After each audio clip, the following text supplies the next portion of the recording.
Cześć! Dzisiaj pokażę Wam, jakie formy torebek możecie uzyskać, bazując na okrągłym dnie.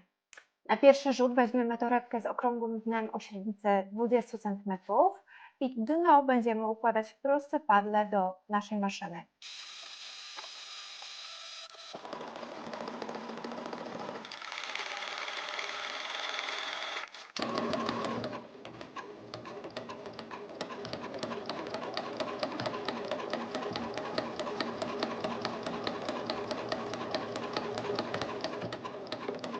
Mając okrągłe dno i szyjąc pod kątem prostym w stosunku do maszyny, uzyskujemy taki kosz, taki pojemnik. I on ma proste boki. W momencie, kiedy złożymy go, tą górę złożymy, uzyskujemy coś takiego i to już jest super baza do torebki. Okrągłe dno, tutaj boki takie rozszerzające się i możemy to spokojnie wykorzystać jako początek fajnego projektu.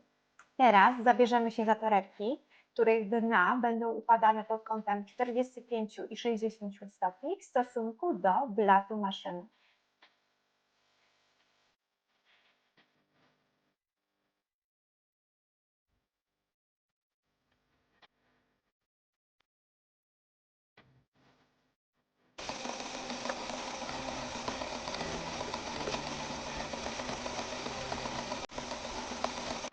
Dla porównania przygotowałam taką torbę z dnem o średnicy 20 cm. Szyłam pod kątem 45 stopni w stosunku do maszyny.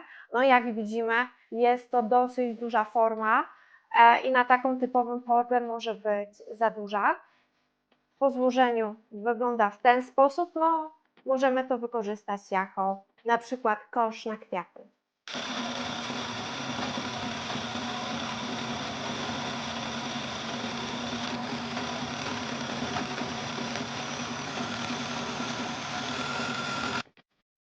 W tych dwóch przypadkach zmniejszyłam średnicę podstawy.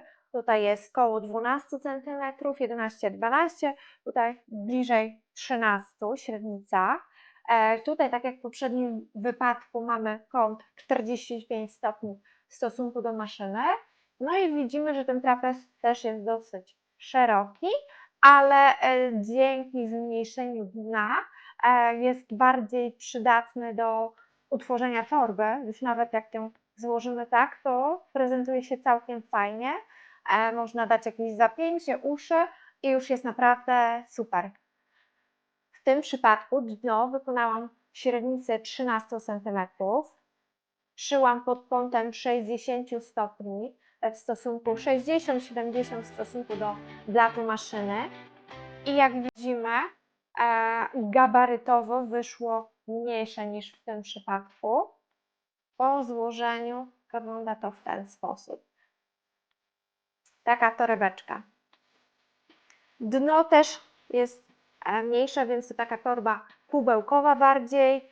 Format A4 w to nie wejdzie, ale wszystkie rzeczy typu telefon, portfel, klucze, chusteczki i inne drobiazgi na pewno się doskonale w tym odnajdą.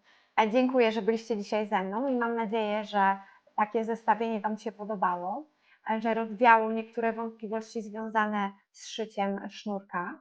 Jak za każdym razem zachęcam do subskrypcji i obserwowania mojego kanału. Jeśli macie pytania, koniecznie dajcie znać w komentarzach.